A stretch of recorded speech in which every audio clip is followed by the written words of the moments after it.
Oke, assalamualaikum warahmatullahi wabarakatuh. Kita lanjutkan pembahasan kita kali ini pada subbab flow control ya, flow control atau struktur kendali. Struktur kendali. Oke,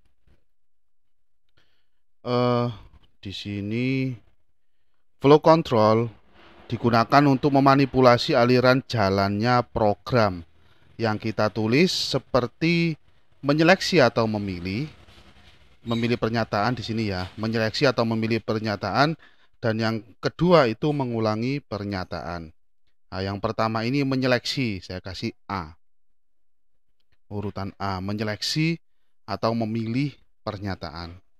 Dan yang B, yang kedua ini mengulangi pernyataan. Jadi dari struktur kendali ini yang utama ada dua fungsi, yaitu untuk memilih pernyataan dan mengulangi pernyataan.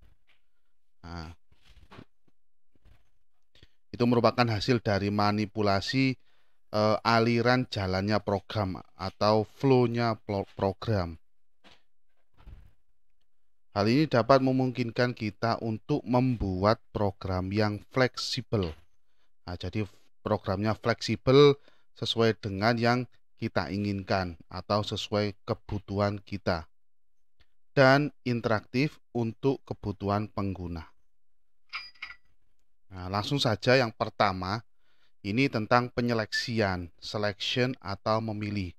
Ini kata kuncinya menyeleksi atau memilih. Jadi kalau memilih mungkin ada salah satu nanti ya yang dipilih. Berbeda dengan yang satunya, yang B, yaitu perulangan. Perulangan itu mengulang-ulang pernyataan. Kalau ini memilih pernyataan yang sesuai dengan kebutuhan atau yang sesuai dengan kondisi atau yang sesuai dengan kriteria. Milih pernyataan yang sesuai dengan kriteria atau kondisi. Nah, kata kuncinya di memilih. Berfungsi untuk memecahkan persoalan dan mengambil satu keputusan sesuai kondisi yang sedang dialami oleh program. Nah, mengambil satu keputusan yang sesuai yang sedang dialami oleh program. Sederhananya, dengan menggunakan penyeleksian atau selection, kita dapat mengatur apakah sebuah perintah akan dijalankan atau tidak. Nah, apakah suatu pernyataan atau perintah, ya, ini perintah ini yang dimaksud di sini adalah atau pernyataan. Pernyataan. Nah, kemarin kan pernyataan kan statement. Nah, ada statement yang majemuk, ada statement yang tunggal, ya. Single, ada yang majemuk.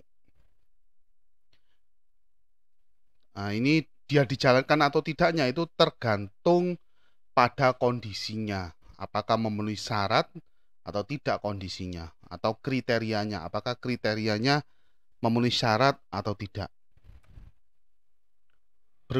Berikut ini merupakan struktur umum dari penyeleksian. Nah, struktur umumnya ya, generalnya. Jadi seperti ini. Di sini ada kondisi atau kriteria dari atas, start di sini. Nah, terus masuk di sini ada kondisi atau kriteria. Nah, jika benar, if condition is true, jika kondisi atau kriteria ini benar, maka di sini akan mengeksekusi conditional code atau statement atau pernyataan. Maka akan dieksekusi pernyataan-pernyataan yang ada di sini. Entah itu satu, entah itu banyak, jadi seperti itu. Maksudnya conditional code itu di sini, statementnya. Tadi kan untuk memilih statement atau mengambil satu keputusan boleh. Keputusan ini berupa statement ya, atau pernyataan. Mungkin beda bahasa, beda kata, tapi yang dimaksud sama. Oke, jika benar maka akan dieksekusi, ini statementnya. Nah, jika tidak, if condition is false, jika salah, maka akan dilewati. Jadi ini tidak akan dieksekusi. Ya, langsung ke bawahnya sini. Nah, kalau benar ini akan dieksekusi, kalau salah ini tidak akan dieksekusi. Oke, langsung ke bawah sini. Anda lihat flowchartnya ini. Arah panah-panahnya nyambung kemana. Oke, langsung kita menuju ke pembagian dari penyeleksian atau selection ini. Terdapat 5 bentuk pernyataan penyeleksian. Yang pertama, pernyataan if. Nah, yang kedua, pernyataan if else. Ada if else. Ini masih masuk dalam penyeleksian ya. Terus ada if else. Seperti ini ya, mirip-mirip. Yang pertama if saja, yang kedua if dan else, yang ketiga ini if dan else. Terus yang keempat switch dan case. Terus yang kelima itu operator kondisi, tanda tanya dan titik dua. Nanti ada pembahasannya sendiri-sendiri. Oke, langsung saja. Yang pertama dulu, pernyataan if saja. Oke, ini adalah format penulisannya. Nah, yang pertama, format penulisannya yang pertama, if condition, kondisi ya atau kriteria di sini. Terus ada satu statement. Nah, ini statementnya tunggal.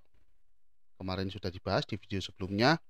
Selanjutnya yang kedua, format penulisan yang kedua itu ada if, ini expression atau condition ya, boleh. Condition. Yang seperti saya katakan tadi, mungkin katanya berbeda atau bahasanya berbeda, tetapi yang dimaksud sama. Expression ini sama dengan kondisi, sama dengan kriteria.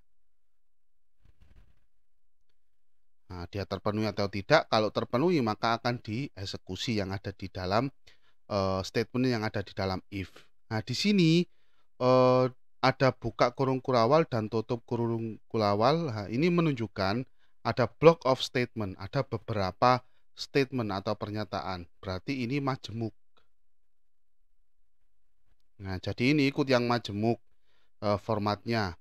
Mengikuti ada buka kurung, tutup kurung. Apakah yang tunggal tidak boleh menggunakan buka kurung, tutup kurung? Boleh. Tetapi seperti ini saja sudah nggak ada masalah. Nggak akan error pada saat di-compile. Nah, begitu juga ini Anda harus berhati-hati ya. Kalau memang dia statement dari if tersebut terdiri dari beberapa statement, jumlah statementnya lebih dari satu, maka harus dikasih buka kurung, tutup kurung kurawal. Ini flowchart atau diagram alir. Flowchart. Ini mirip dengan di slide sebelumnya. Jadi mulainya dari sini, nah, masuk ke kondisi. Apakah kondisi ini terpenuhi? Jika terpenuhi, maka true di sini benar kan ya. Jika terpenuhi, maka benar. Nah, terus statementnya akan dieksekusi. Entah itu statementnya itu tunggal atau majemuk. Bisa tunggal atau majemuk. Nah, kalau tunggal Anda bisa mengikuti format ini, kalau majemuk Anda bisa mengikuti format ini. Kalau Anda maunya simple, ya udah semuanya mengikuti yang majemuk saja, walaupun tunggal formatnya ngikutin yang majemuk, nggak ada masalah. Dikasih buka kurung kurawal dan tutup kurung kurawal. Jika Anda bingung, ya udah kasih aja buka kurung kurawal atau tutup kurung kurawal. Nah, itu nggak ada masalah, walaupun tunggal dikasih seperti itu nggak ada masalah. Oke, itu jika benar. Jika salah, false, maka akan langsung melewati, maka statementnya langsung dilewati atau tidak dieksekusi. Nah, langsung ke bawah ini, langsung ke bawah. Jadi seperti itu. Pada saat true dia dilewati, saya ginikan. Pada saat false dia tidak dilewati. Dilangkain seperti itu. Oke, ini contoh baik yang format penulisan pertama ataupun kedua. Nah, ini contoh yang format penulisan pertama. Nah, format pertama. Nah, ini if input 1 sama dengan 0x40. Ini perumpamaan saja ya. Mulai sini contoh kita Untuk yang atas nggak usah Anda hiraukan dulu sementara, nggak apa-apa. Jadi ini contoh format penulisan pertama, if buka kurung input 1 sama dengannya 2 ya. 0x40 ini ditulis dalam bentuk heksadesimal. Jadi ini adalah operator perbandingan, masuk di operator perbandingan sama dengannya 2. Apakah ini ya? Jika input 1, saya ulangi lagi, jika input 1 itu sama dengan 0x40, maka statement yang ada di bawahnya if ini, yaitu port A sama dengan 0x20 ini akan dieksekusi. Jadi seperti itu. Jika ini benar seperti ini, input 1 sama dengan 0x40, maka port A sama dengan 0x20. Ini akan dieksekusi.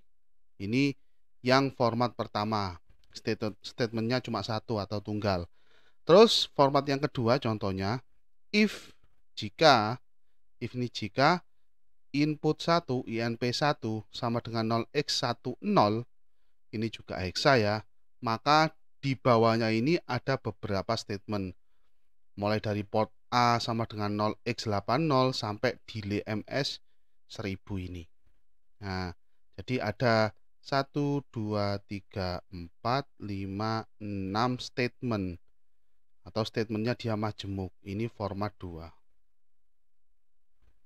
Format yang kedua. Nah, seperti itu. Format kedua ini harus melibatkan buka kurung kurawal dan tutup kurung kurawal di sini. Oke, jangan sampai lupa. Seandainya yang format pertama seandainya yang atas ini ya, saya menggunakan format yang kedua dengan menambahkan buka kurung kurawal di sini dan tutup kurung kurawal di sini, nggak ada masalah. Lebih aman mungkin ya. Mungkin suatu saat Anda pengen mengedit program Anda, jadi nggak usah khawatir kalau pada saat dikompil itu terjadi error. Jangan khawatir karena sudah ada buka kurung tutup kurung. Selanjutnya yang kedua setelah if saja tadi, sekarang if dan else. Ada if dan else. Nah, ini kita lihat dulu flowchartnya, flowchart atau diagram alirnya. Flowchart pernyataan if dan else. Kalau tadi if saja, sekarang if dan else. Oke, kita turun dari sini masuk ke kondisi. Nah, kondisi atau kriteria tadi ya, atau yang ada yang menyatakan ekspresi juga boleh, nggak apa-apa. Jadi apakah kondisi yang ada di sini itu benar? Nah, dites dulu kan. Nah, kondisinya jika benar true, maka masuk ke bawahnya ini statement di dalam if. Nah, jika benar dia masuk ke dalam statement di dalam if. Nah, setelah mengeksekusi statement di dalam if, maka selesai di sini. Paling bawah ini anggap saja ya, anggap saja selesai atau ke baris program di bawahnya. Nah, selesai atau ke baris program di bawahnya. Jadi kalau kondisinya benar, terus statement yang ada di dalam if itu dieksekusi, nah, baru dia selesai atau ke baris program di bawahnya. Nah, itu kalau benar. Terus kalau salah, kalau benar, kalau salah gimana? Kalau salah maka dia akan mengeksekusi statement juga. Tetapi statement yang dieksekusi ini statementnya di dalam else, statement yang ada di dalam else. Jadi sekarang ada dua statement yang ada di dalam if dan statement yang ada di dalam else. Kalau nomor 1 tadi yang menggunakan if saja, itu statementnya cuma satu, yaitu yang ada di dalam if. Nah, sekarang ada dua statement, yaitu yang ada di dalam if dan yang ada di dalam else. Nah, kalau benar yang dieksekusi statement yang ada di dalam if, kalau benar atau true. Kalau salah di sini statement yang dieksekusi yang ada di dalam else. Nah, setelah mengeksekusi statement yang ada di dalam else, maka sudah selesai di sini. Nah, ke bawah. Selesai atau ke baris program di bawahnya. Format penulisannya ini ya, if kondisi. Nah, if kondisi. Nah, kondisinya ini dicek. Jika benar, maka di sini yang akan dieksekusi. Nah, saya kasih true. Jika benar, maka yang atas ini yang akan dieksekusi. Block of statement yang di sini yang akan dieksekusi, atau statement yang ada di dalam if ini. True, statement yang ada di dalam if. Terus jika salah, maka dia lari ke else. Jika kondisi ini salah, maka larinya ke else. Nah, ini false pada saat kondisinya false. Nah, pada saat yang atas ini pada saat kondisinya true, benar, yang bawah ini pada saat kondisinya false, larinya ke else. Jadi seperti itu. Nah, ini ada contohnya di sini. Nah, di sini langsung ke sini saja ya. If input sama dengan 0x01. Jika INP1 sama dengan 0x01. Nah, ini apa itu namanya? Hexa ya, hexa. Saya ulang-ulang biar Anda nggak salah ya. Karena ada 0x-nya. Ini dalam bentuk hexa. Jika input 1 sama dengan 0x01, maka port A sama dengan 0x20. Nah, ini benar jika true. Jika kondisinya true. Jika kondisinya true, ini yang akan dieksekusi. Statement yang ada di dalam if. Nah, ini kebetulan statementnya tunggal ya. Mau pakai buka kurung kurawal dengan tutup kurung kurawal atau tidak, itu nggak ada masalah. Nah, ini amannya pakai seperti ini, nggak apa-apa. Nggak ada masalah juga. Terus jika salah, jika tidak sesuai ini kondisinya, jika salah maka larinya ke sini. False ya. Jika false kondisinya, larinya ke sini, ke else. Larinya ke else, maka akan mengeksekusi statement port A sama dengan 0x80. Ini akan dieksekusi. Jadi seperti itu ya. Kalau benar yang dieksekusi ini, kalau salah yang dieksekusi ini. Anggap saja kalau yang benar, statement yang ada di dalam if ini yang akan dieksekusi. Kalau salah, statement yang ada di dalam else ini dieksekusi. Saya rasa cukup jelas ya. Oke.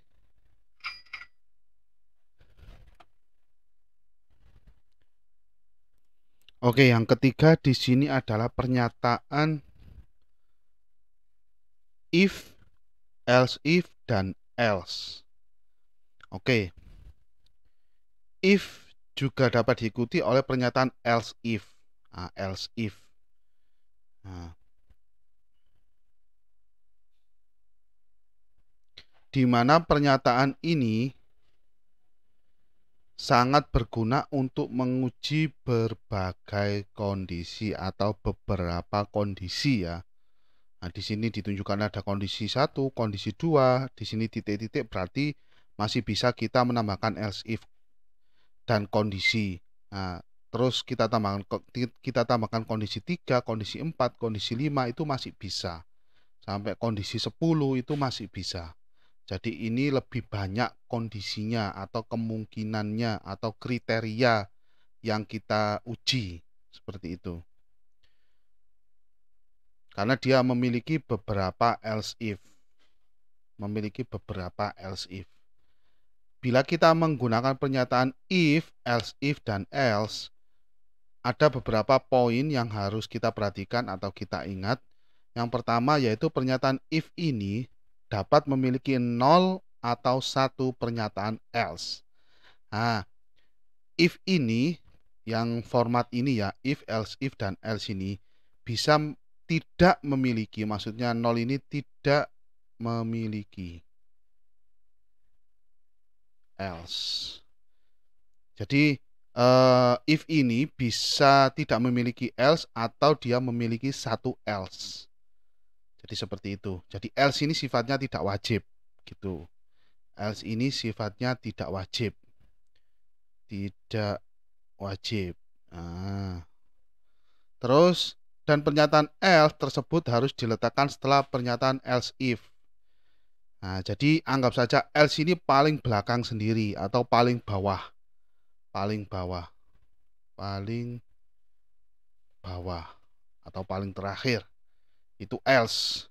Terus yang kedua yang perlu kita perhatikan yaitu pernyataan if dapat memiliki nol atau lebih pernyataan else if.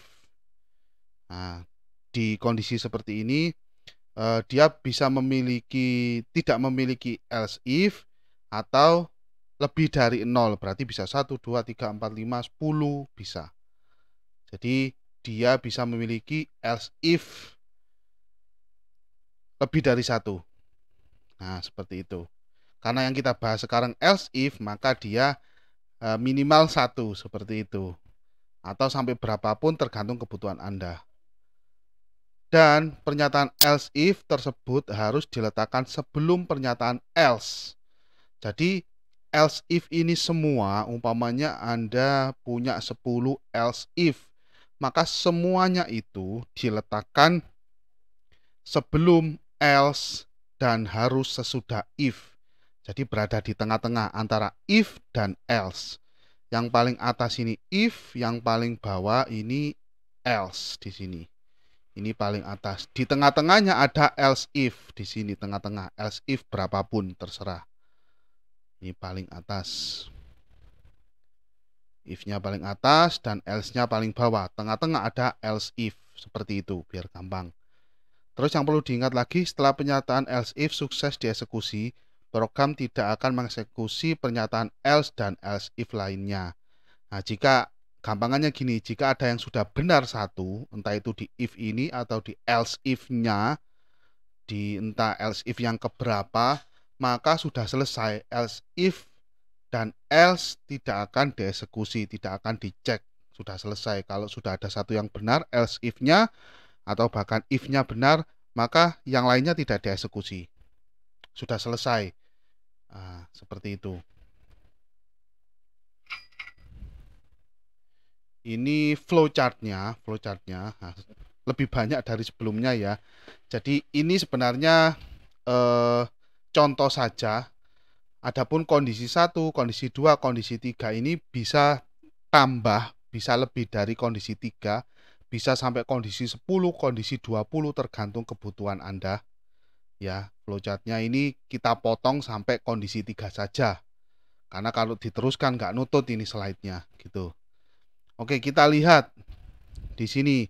Nah, dari panah ini masuk ke kondisi 1. Nah, masuk ke kondisi 1, kita cek benar atau salah. Jika benar, maka dia akan masuk ke statement di dalam if.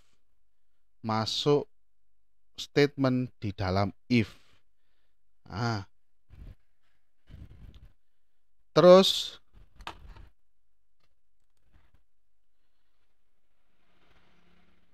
statement di luar if setelah dieksekusi ya ini ya. Setelah dieksekusi saya ulangi lagi, setelah statement di dalam if ini dieksekusi, maka dia akan masuk ke sini. Statement di luar if, else if dan else. Nah, ini menunjukkan bahwasannya semua else if atau else yang ada di bawah kondisi 1 ini akan dilewati, akan dilangkahi atau tidak akan dieksekusi seperti itu. Dicek pun tidak, apalagi dieksekusi. Ya, else if-nya tidak dicek sama sekali. Nah, pada saat ada satu kondisi yang benar, maka semuanya tidak akan dicek. Yang ada di bawahnya tidak akan dicek.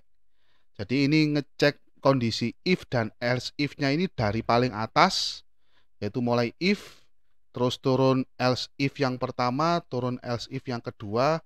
Jika ada yang sudah benar satu saja, yang lainnya semuanya tidak akan dicek, tidak akan diuji kondisinya. Makanya di sini ditulis statement di luar if, else if, dan else. Jadi langsung melangkah ke bawah gitu. Nah, itu kalau benar ya, kalau benar kondisi 1.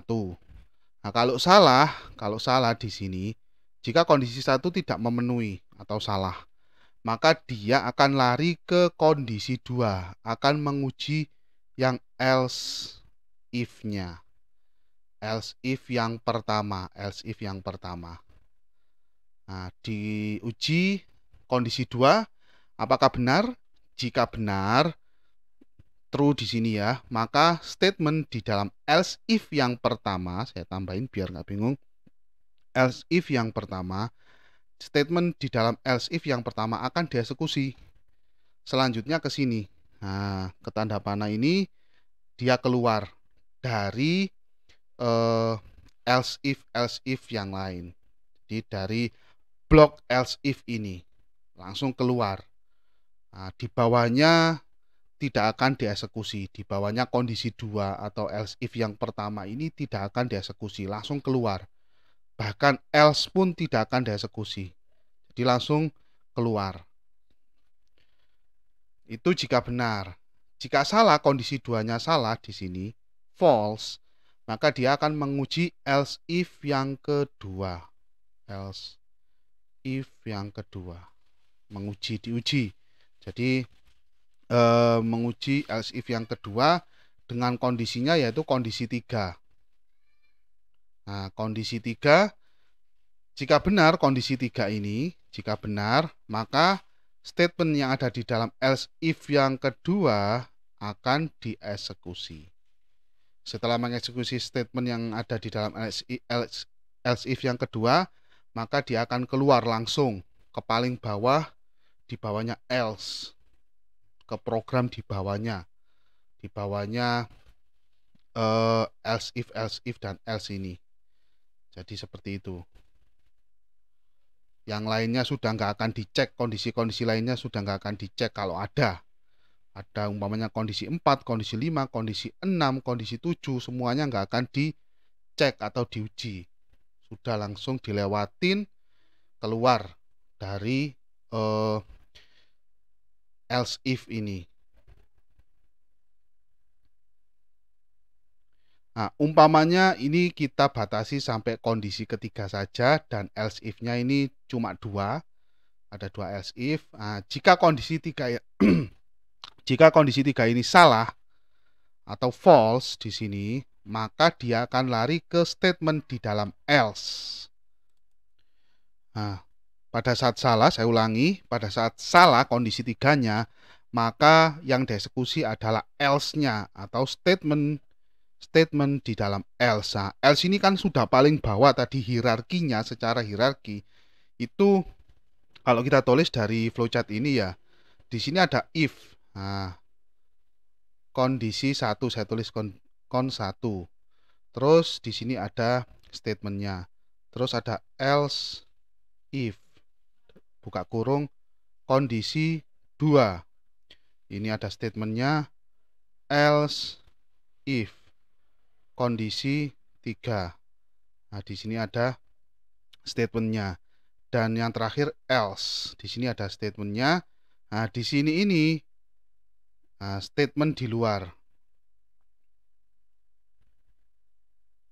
Statement di luar gini aja ya. Nah, saya kotai seperti ini.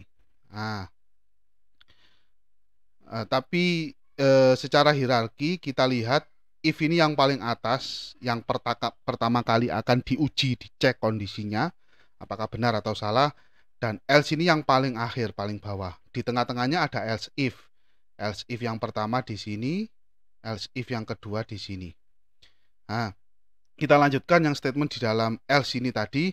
Nah, kalau terakhir ini ya, pilihan terakhir ini adalah statement di dalam else yang paling bawah. Nah, ada eksekusi, terus dia selesai dan mengeksekusi statement di luar if, else if, dan else. Nah, muaranya sama ke sini semua. Ya, ke sini dan ke sini akhirnya. Muaranya ujung-ujungnya sama, tetapi yang membuat beda adalah statement di masing-masing, entah itu if atau else if yang pertama atau else if yang kedua atau bahkan yang else ini. Yang membuat beda itu ya, di samping kondisi-kondisinya tentunya beda, ada kondisi 1 sampai 3. Yang membuat beda lagi adalah statement yang ada di dalam if dan else if pertama, else if kedua, dan else. Itu yang membuat beda. Nah, if ini, penyeleksian ini juga ada yang menyatakan bahwasannya selain penyeleksian, ada yang menyatakan juga decision making, ya, pembuat keputusan.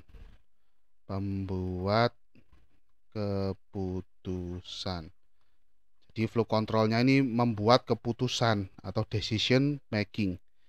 Nah, selanjutnya ya kita lihat di sini dari flowchart ini, maka bisa kita tuliskan seperti ini. Ada if, else if pertama, else if kedua, dan else. Nah, yang paling setelah else ini statement di luar ini, di luar if, else if, dan else. Jadi kalau kita lihat gampangannya, pasti yang akan dicek pertama kali itu if-nya di sini. If kondisi 1. Jika benar, maka di sini akan dieksekusi. Statementnya akan dieksekusi. Setelah mengeksekusi statement, langsung lompat ke sini. Yang ini dan yang ini dan ini tidak akan diraukan. Langsung lompat ke sini. Nah, jika salah, maka else if pertama yang akan dicek kondisinya, yaitu kondisi 2. Nah, pada saat ini kondisi 2 benar, maka statementnya akan dieksekusi di sini statement. Setelah eksekusi statement, dia akan lompat ke sini, statement yang ada di luar. Nah, jika salah, maka turun ke else if yang kedua dengan kondisi 3. Jika benar, maka statement yang ada di sini akan dieksekusi. Setelah itu dia lompat ke sini. Nah, jika salah, sebagai pilihan terakhir yaitu else. Else di sini, di dalam else terdapat statement juga. Nah, statementnya akan dieksekusi dan lari ke sini setelah itu. Nah, jadi gampangannya seperti itu. Perlu diingat hierarki yang paling tinggi ini if urutannya, yang paling bawah else, di tengah-tengah ada berapapun else if tergantung kebutuhan Anda. Itu. Ini ada contoh ya, ada contoh. Kita punya variabel ya, pendeklarasian variabel di sini integer a besar, integer b besar, dan integer c kecil di sini. A-nya nilainya 5, B-nya 9, C-nya 15. Nah, ini contoh yang simple aja ya. If, langsung ke if ini ya. Di sini ada if, ada else if, dan else di sini ya. Oke, if A lebih besar dari B, maka A++. Kita lihat apakah A yang nilainya 5 itu lebih besar dari B yang nilainya 9. Di sini kan salah. Berarti ini salah.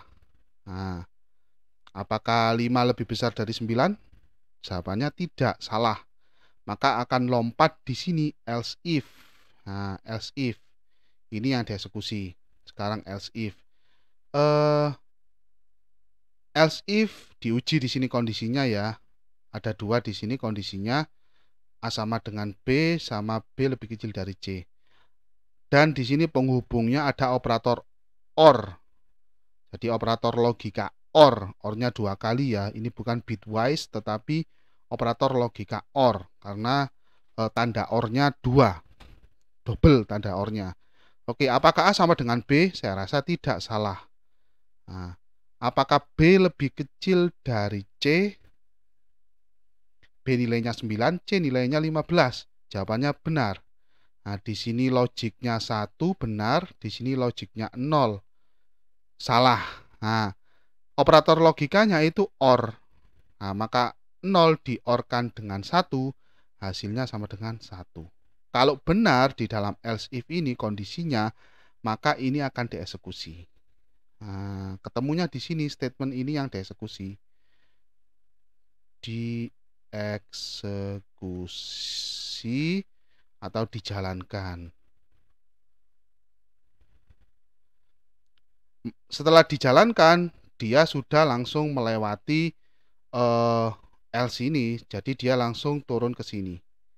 Nah, ke sini. Masih di dalam kurung ya, ini kurung besar, ini punyanya ini ya. Oke. Langsung menjalankan di sini. Atau di luar tadi ya, statement yang ada di luar if, else if, dan else itu. Nah, langsung menjalankan di sini. Else ini sudah nggak usah diraukan karena sudah ketemu satu yang benar di sini, di else if-nya ini. Jadi seperti itu contohnya. Ini contoh yang gampang. Oke, selanjutnya kita akan melanjutkan ke yang nomor 4, yaitu switch case. Akan kita bahas pada video selanjutnya. Terima kasih.